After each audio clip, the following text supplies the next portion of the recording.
de leur porte de leur âme.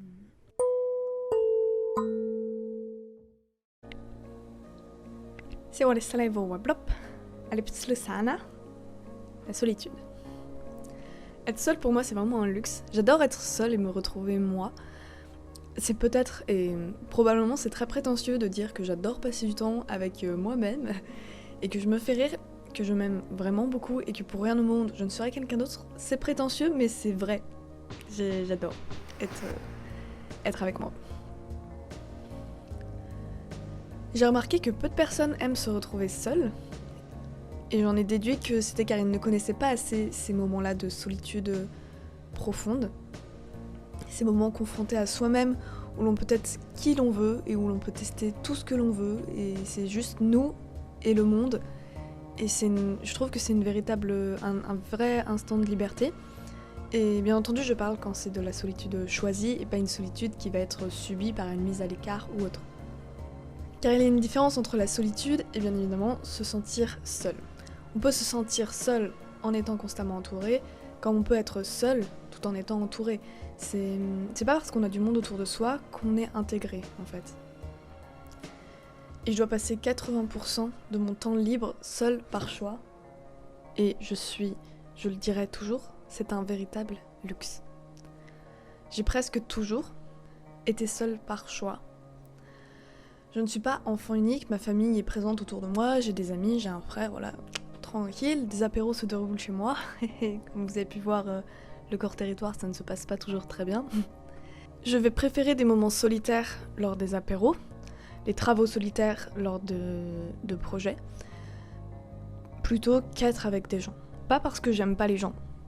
Avant c'était le cas, mais plus maintenant. Maintenant ça va, j'aime bien les gens, ça va. Mais parce que se retrouver seul, pour moi, c'est véritablement vital.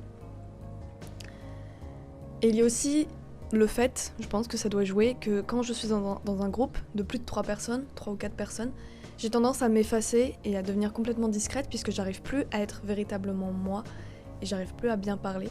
Donc je m'efface complètement et être moi n'est plus envisageable. Et comme je préfère être authentique, je m'en vais, je vais toute seule. Je vous en ai déjà parlé dans La Louve sauvage, c'est un article qui est sorti sur mon blog en 2018 je crois.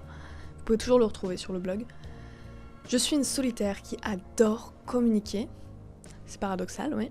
Et la solitude me permet de créer, de me retrouver, de me ressourcer, d'être en bonne santé mentale, de me faire des opinions, d'être qui je suis, de savoir qui je suis. Je vous en ai aussi parlé dans Comment se trouver, toujours sur mon blog. Et je vous ai dit que passer du temps avec soi, c'était obligatoire, selon moi, pour découvrir qui l'on était réellement. Même pour être seul et se rendre compte que les gens, ça nous manque, c'est en étant seul qu'on s'est rendu compte qu'on aimait être avec des gens. Donc vous allez passer toute votre vie avec vous-même. Selon moi, vous êtes en devoir de savoir qui vous êtes, même si vous ne vous plaisez pas. Savoir qui est celui ou celle qui vous êtes est primordial, puisque vous allez être tout le temps ensemble, donc autant essayer de s'accepter, ou même sans être hyper amis, juste avoir une relation un peu saine et se tolérer l'un l'autre quand même, puisque c'est vous quoi. Je choisis la solitude par choix, car j'ai besoin d'être avec moi, de passer du temps avec moi, un peu comme si j'étais un couple. Si je ne passe pas assez de temps avec l'autre, je ne vais pas bien, parce que j'ai la sensation qu'on se voit pas assez, qu'on se perd, Voilà, je suis pas bien puisqu'on passe pas assez de temps ensemble.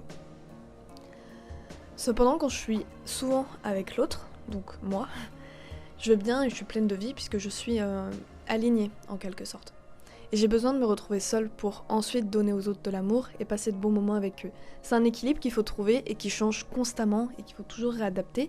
Mais pour passer du temps avec des gens, j'ai besoin de passer beaucoup de temps seule. Et pour passer du temps seule, j'ai aussi besoin d'avoir été avec des gens. C'est pas toujours simple de trouver cet équilibre-là, mais avec le temps, on finit par s'en sortir. Je ne me suis jamais sentie seule dans la solitude. Il y a ces deux intensités hyper distinctes qui émanent de moi. Celle qui est partagée avec d'autres êtres et celle passée en ma seule compagnie. Et ces deux intensités, elles me sont vitales à une puissance égale en fait. Je le répéterai jamais assez, mais la solitude, quand elle est choisie, c'est une véritable délivrance. et j'en deviens avide. Et même moi qui en raffole ne trouve pas toujours du temps pour être réellement seule avec moi. Parce que j'ai une vision de la solitude qui est bien définie.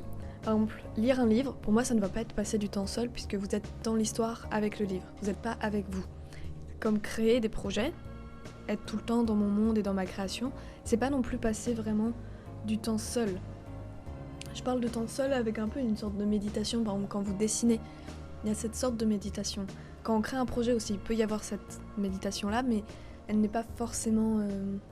elle n'est pas constamment là. Puisqu'être avec soi, ça fait peur, c'est faire face à ses problèmes, à ses défauts, à ses qualités, et à accepter ses qualités. Ça aussi, c'est pas toujours simple. Mais par-dessus tout, c'est aussi de se retrouver soi, et c'est un véritable bonheur en fait d'être avec soi. Moi, c'est vraiment des moments que je chéris, puisque soit je pense à rien, soit j'élabore de nouveaux projets, soit c'est des moments de bilan, de réflexion, d'introspection, qui sont hyper intéressants, je trouve, sur comment je vais en ce moment, comment j'allais avant, comment je compte aller plus tard, qu'est-ce que j'ai envie de faire, tout ce genre de choses, c'est des questionnements que j'adore me poser. Et une solitude qui va peut-être être plus simple pour les personnes qui n'aiment pas passer du temps seul, c'est, comme je parlais tout à l'heure, une sorte de méditation, ça va être d'être contemplatif. Moi, ça m'aide vachement à être avec moi et en même temps d'être avec le monde, cette sorte d'osmose qu'on peut trouver dans la méditation. C'est des moments de silence qui sont vraiment fondamentaux maintenant. Et c'est de silence et vous vous focalisez uniquement sur un son, ou alors sur tous les sons qu'il y a, ou alors uniquement sur ce que vous ressentez depuis votre corps, sur la fraîcheur de la température, sur qu'est-ce que vous voyez, sur les différentes couleurs. Vous choisissez quelque chose et vous essayez de les ajouter tous un à un au panel jusqu'à utiliser vraiment vos 5 sens.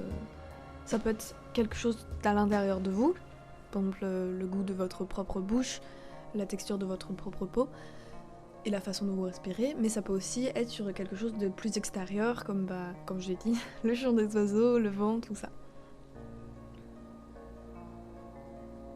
Je ne serais pas celle que je suis actuellement si je n'avais pas passé des heures seule, tout comme je ne serais pas pleine de vie si je ne pouvais pas me retrouver seule et si je ne pouvais pas non plus partager ce moment-là avec des gens.